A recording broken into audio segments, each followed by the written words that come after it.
Welcome back. I'm Adeline Atlas, 11 times published author, and this is the Occult Families How to Spot Them series. Trigger warning. This video series covers disturbing and very serious topics.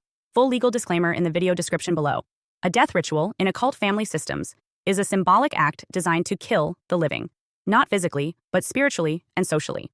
Unlike a funeral, which honors a person who has truly passed, a death ritual targets a living individual with the intent to erase, silence, and control them through symbolic death.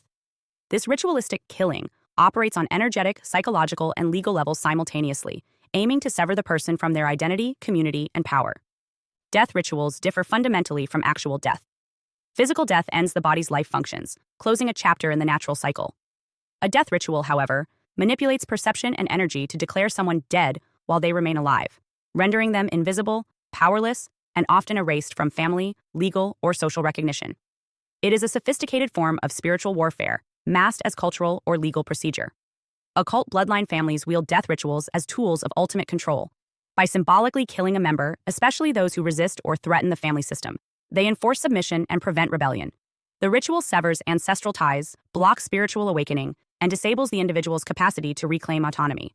It's a form of erasure that extends beyond the physical, binding the person into the family's oppressive matrix. At its core, death ritual is about containment. It locks the targeted individual into a state of spiritual limbo, where their voice, presence, and power are suppressed.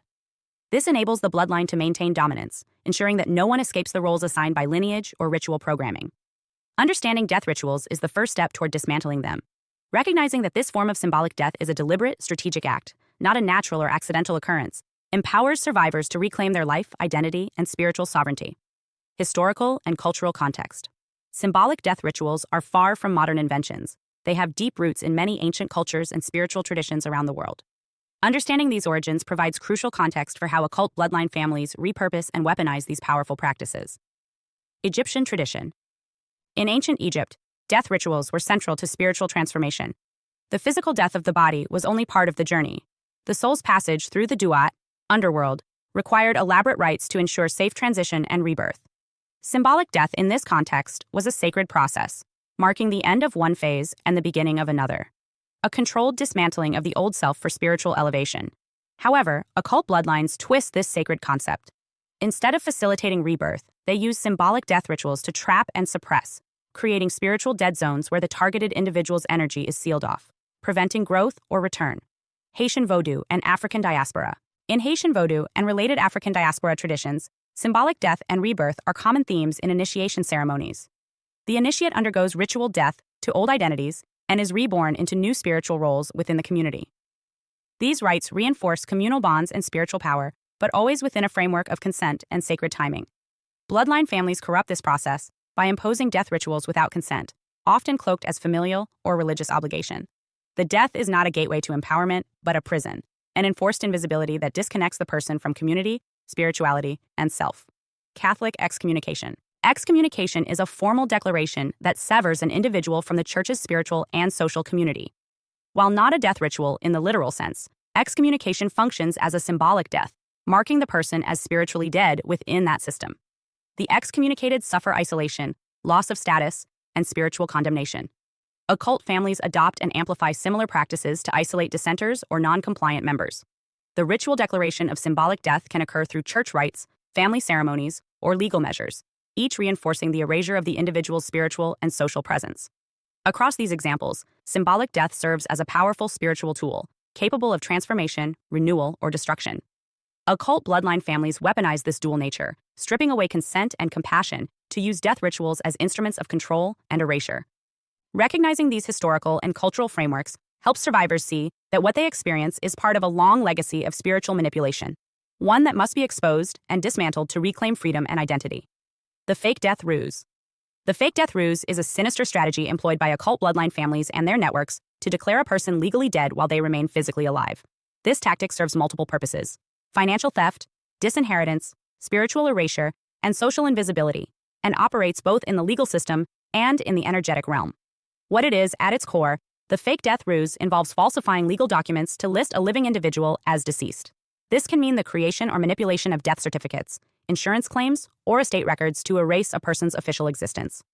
While it may sound like something out of a conspiracy novel, Documented cases and survivor testimonies confirm this practice is disturbingly real. Why families use it.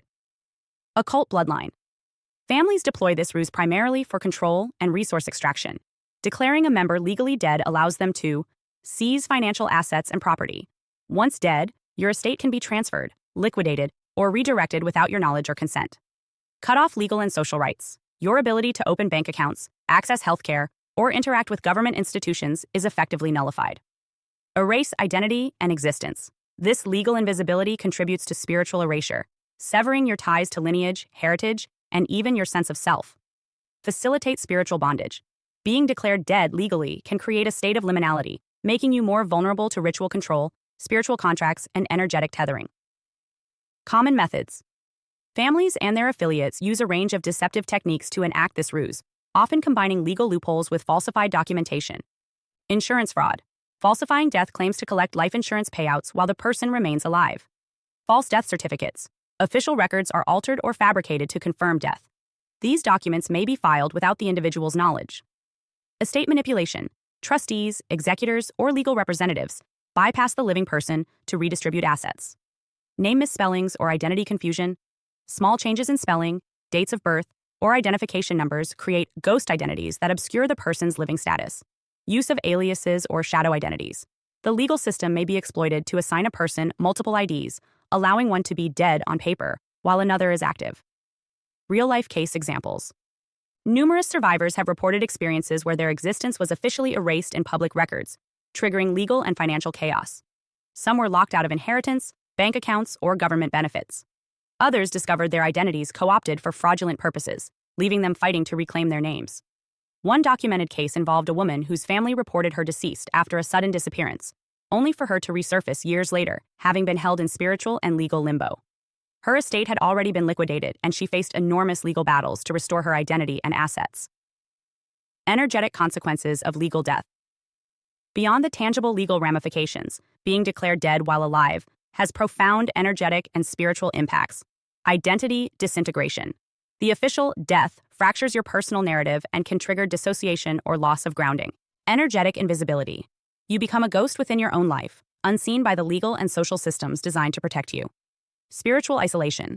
The severing of social ties mirrors spiritual exile, deepening feelings of abandonment and invisibility. Increased vulnerability to ritual control. In occult systems, legal death can activate spiritual contracts or bindings that exploit the liminal state between life and death. This ruse functions as a multi-dimensional attack, one that assaults your physical rights, emotional health, and spiritual sovereignty simultaneously.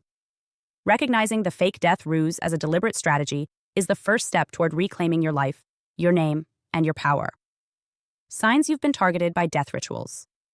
Recognizing that you've been targeted by death rituals can be challenging because these attacks are designed to fragment your identity, isolate you socially, and drain your energy subtly over time. They operate across multiple levels: spiritual, emotional, physical, and social, often mimicking common trauma symptoms, but with a deeper, occult purpose. Spiritual symptoms: feeling spiritually blocked or disconnected, a sudden or persistent loss of spiritual clarity, intuition, or inner guidance. Experiencing soul fragmentation or numbness. Parts of your identity feel missing or hollow, as if you're only partially present. Recurring nightmares or visions of death, drowning, or burial. These symbolic experiences may reflect the ritual attempt to kill your essence. Unexplained energy drain or psychic attacks. Feeling constantly depleted despite rest or engaging in protective practices. A sense of invisibility or being erased from spiritual or ancestral lineages.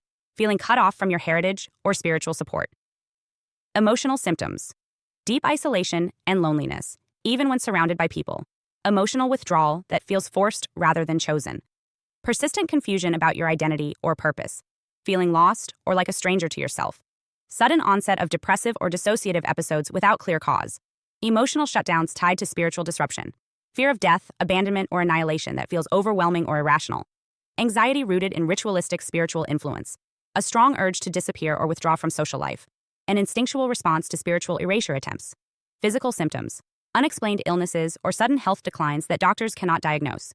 Physical manifestations of energetic attack or spiritual imbalance. Chronic fatigue or weakness unrelated to lifestyle factors. Feeling drained despite adequate rest. Experiencing accidents, injuries, or near-death experiences that cluster around significant dates or life events. Physical occurrences timed to ritual cycles. Sleep disturbances, including night terrors or sleep paralysis.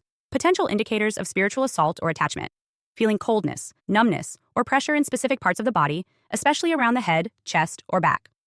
Physical sensations linked to energetic blockages or cords. Social symptoms: sudden or gradual social isolation imposed by family or community. Being cut off from support networks without clear reason. Loss of legal identity or access to documentation. Difficulties proving your existence or accessing services. Financial disappearance or freeze. Inability to access funds, benefits, or inheritance, sometimes linked to the fake death ruse. Ghosting by friends or family without explanation.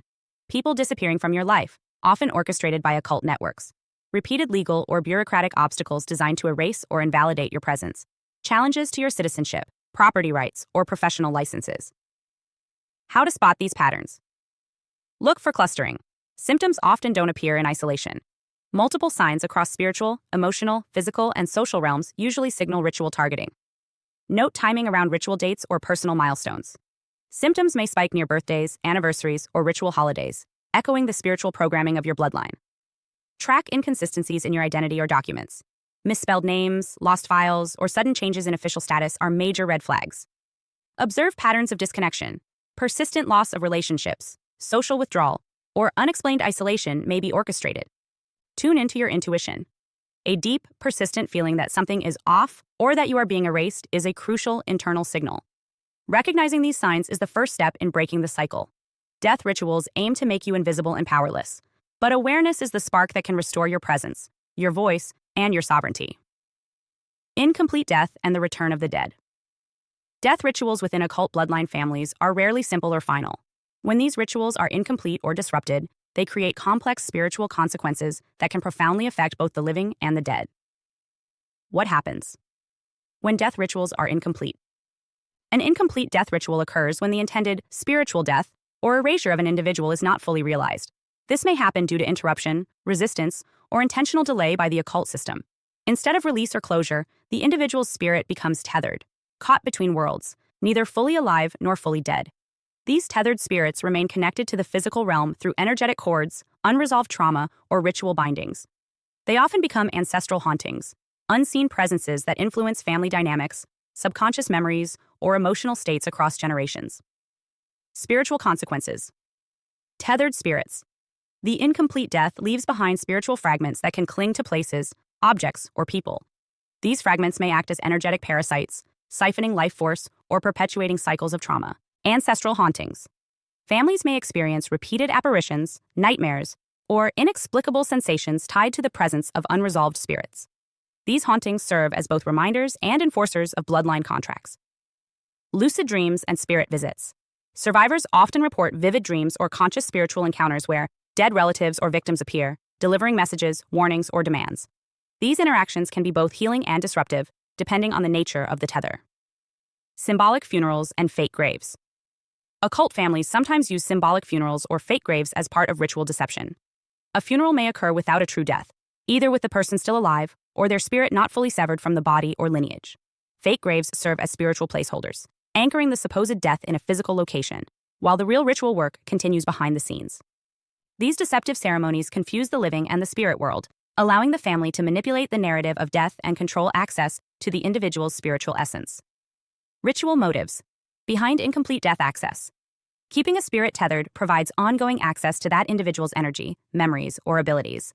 The spirit becomes a resource, weaponized for bloodline agendas. Suppression.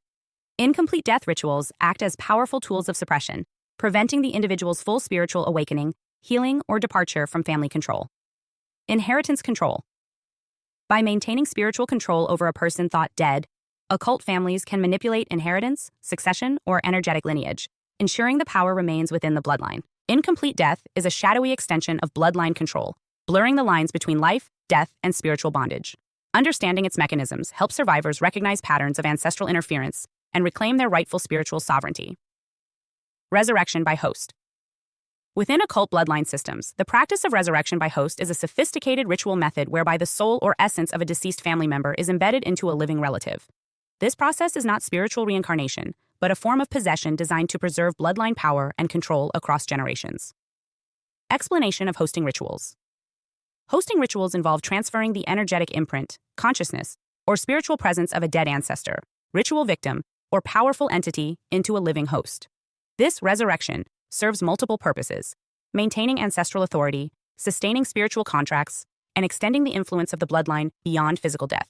Hosts become walking vessels, carriers of memories, traits, and sometimes the unresolved trauma of the departed soul. The ritual often involves ceremonies, sigils, and binding spells that anchor the deceased's essence firmly within the host's energetic field. Grooming hosts from childhood families identify and prepare potential hosts early, often from infancy or childhood. Grooming involves energetic conditioning. The child's energy field is monitored and manipulated to become compatible with the incoming spirit. Behavioral programming. Through trauma, ritual, or emotional manipulation, the child learns to dissociate or share consciousness, easing the hosting process. Spiritual assignments. Hosts are assigned roles: gatekeeper, sacrificer, seer, aligned with the needs of the bloodline and the embedded spirit. Ritual imprinting. Binding rituals may be repeated over years to deepen the connection and suppress the host's natural spiritual autonomy. Energetic and psychological impact on hosts. Hosting has profound effects on the living individual, including fragmentation of identity. The host may experience inner conflict, mood swings, or a sense of multiple selves vying for control. Memory overlap. Hosts often report unexplained memories, feelings, or skills that do not belong to their lived experience. Chronic fatigue and dissociation. Carrying an external spiritual presence can cause exhaustion, detachment, or emotional numbing. Spiritual suppression. Hosts may find their own gifts or awakening blocked or overshadowed by the embedded entity. Preserving power and suppressing awakening. By embedding deceased souls within living relatives, occult families preserve bloodline power as a continuous spiritual lineage. This practice suppresses the natural spiritual growth of the host, keeping them tethered to family control and ancestral agendas. Hosting serves as both a protective measure for the bloodline's legacy and a prison for the host's soul, limiting personal sovereignty and spiritual freedom. Differentiation from reincarnation. It's important to distinguish hosting from reincarnation. Reincarnation involves the natural rebirth of a soul into a new body, allowing full autonomy and growth. Hosting is an imposed possession where the deceased spirit cohabits the body, often without full consent, limiting the host's control. The key difference lies in agency. Hosting is an enforced energetic occupation, while reincarnation is a voluntary spiritual cycle. Signs you may be hosting. Recognizing hosting can be challenging, but common indicators include experiencing conflicting internal voices or identities, carrying memories or emotional pain not connected to your life, feeling drained, controlled, or blocked in spiritual growth, unexplained shifts in personality, abilities, or mood tied to family rituals or anniversaries, repeated spiritual visitations, or vivid dreams of deceased relatives interacting with you. Understanding resurrection by host sheds light on hidden mechanisms of occult family control and opens the path to reclaiming spiritual autonomy and healing. Symbolic funerals for the living. In occult bloodline systems, symbolic funerals represent a hidden, ritualized method of spiritually and socially burying a living person. Unlike a traditional funeral that honors the dead, symbolic funerals are performed on targets while they are still alive, serving to isolate, suppress, and erase their identity. What are symbolic funerals? Symbolic funerals use ritual tools and ceremonies to enact a metaphorical death. Common implements include graveyard dirt or soil, often taken from ancestral burial sites or ritual graves, used to anchor the burial. Nails or pins, driven into symbolic effigies or personal items to bind and immobilize the target's spirit. Black candles, lit to invoke spiritual suppression, darkness, or severance. Binding threads or cords, wrapped around effigies, photos, or personal belongings to create energetic chains. Photographs or personal effects, used as conduits for ritual focus on the target. These materials work together in ritual acts designed to simulate death's finality, cutting the target off from their social and spiritual networks. How the ritual is performed. While specifics vary by family and tradition, symbolic funerals generally follow a ritualized sequence. Preparation: gathering graveyard dirt, nails, candles, photos, and binding materials associated with the target. Consecration: the ritual tools are charged through prayer, incantations, or spiritual invocation, often calling on ancestral spirits or dark entities. Binding the effigy. An effigy or a photo of the target is wrapped with cords or nails, symbolizing physical and spiritual entrapment. Burial or concealment. The effigy or symbolic objects are buried in soil, sometimes from a ritual grave, or hidden in a concealed location like a basement, garden, or abandoned site. Candle vigil. Black candles are lit to seal the ritual, often accompanied by chants or declarations to silence or remove the target. Closing. The ritual space is cleansed or sealed, while the intent to bury the target's presence in social, spiritual, or energetic realms is declared. This process creates a metaphysical marker, indicating the target has been laid to rest in the family's eyes, despite being physically alive. The aftermath for the target. The impact of symbolic funerals is severe and often manifests in multiple life areas. Life collapse, career setbacks, financial loss, or sudden isolation often follow, as the target's social connections unravel. Isolation and invisibility. Friends, family, and allies may inexplicably distance themselves or fail to support the target, increasing loneliness. Spiritual muting. The target's intuition, creativity, or spiritual gifts may feel blocked, muted, or overwhelmed by a sense of heaviness or disconnection. Emotional despair. Feelings of invisibility, depression, or existential crisis often emerge as the target struggles to explain their sudden losses. This spiritual and social death serves as a powerful control mechanism designed to break the target's spirit without direct confrontation. Why families use symbolic funerals instead of direct confrontation. Symbolic funerals are favored because they operate in secrecy and subtlety. Instead of overt attacks, these rituals quietly sever the target's support networks and energetic resilience. This method avoids open conflict or family drama, creates plausible deniability for perpetrators, maintains the family's external reputation by masking internal sabotage as misfortune, harnesses deep spiritual laws around death and release, amplifying the ritual's power. This method is an efficient way to enforce silence, obedience, or exile within occult bloodline dynamics. Signs: you've been symbolically buried. Recognizing symbolic funerals can be difficult, but some warning signs include sudden, unexplained social isolation or abandonment by close contacts, recurring dreams or visions involving graves, burial, or darkness, feeling energetically heavy, cut off, or muted without clear cause, persistent blockages in career, creativity, or spiritual practice that resist all efforts, a sense that parts of your identity or presence have been removed or erased, unusual occurrences around your personal belongings, objects moved, lost, or appearing dead. Understanding symbolic funerals sheds light on the covert spiritual warfare faced by survivors of occult family systems and empowers reclaiming presence, voice, and life. What you can do. Surviving symbolic death rituals and other occult manipulations requires awareness, intentional action, and spiritual resilience. While these attacks are powerful, they are not invincible. You have the capacity to reclaim your life, identity, and sovereignty by actively engaging in the process of investigation and healing. Investigate and name the ritual. The first step toward freedom is understanding and naming the specific ritual or energetic attack. This requires reflecting on your experiences. Pay close attention to patterns of social isolation, life disruptions, or unexplained energetic blockages that coincide with ritual timing or family conflicts. Identifying missing or disturbed personal items. Track anything that's disappeared or been tampered with. Photos, personal effects, clothing, or documents, especially around times of loss or trauma. Researching family histories and patterns. Look for recurring themes of symbolic funerals, disappearances, or buried family members that could indicate ritual cycles. Seeking validation. Engage with trusted spiritual practitioners or trauma-informed therapists who understand occult abuse dynamics to help confirm and clarify what you're facing. Naming the ritual reduces its power by exposing it to light and conscious intention. Track missing items or legal documents. Symbolic rituals often involve physical objects or legal maneuvers that reinforce control. Inventory personal possessions. Keep a log of items that go missing, especially those with sentimental or spiritual significance. Check for legal manipulations. Monitor property deeds, wills, trusts, or other documents that may have been altered or used to sever your inheritance or rights. Secure your records. Maintain personal copies of important documents, and consider legal counsel if you suspect fraud or coercion. Be alert to family gifts or transfers. Sometimes property or money is transferred under conditions that bind you spiritually or legally. Awareness of these manipulations enables strategic protection and recovery. Reclaim your identity and energetic presence. Symbolic death rituals attempt to erase or mute your existence. Reclaiming yourself involves reconnecting with your authentic self. Through journaling, meditation, or creative expression, restore your voice and story. Rebuilding social networks. Reach out to trusted friends, communities, or support groups who honor and validate your experience. Re-establishing energetic boundaries. Use spiritual protection practices such as visualization, grounding, and energy clearing to strengthen your presence. Affirming your life force. Regularly declare your sovereignty, worth, and right to exist fully and freely. This process counters erasure and restores your power. Hi, I'm Adeline Atlas, 11 times published author, and what you just watched is part of my signature program, the Chosen One series inside School of Soul. This series is not just a course, it's a blueprint for those who know they were different from the start.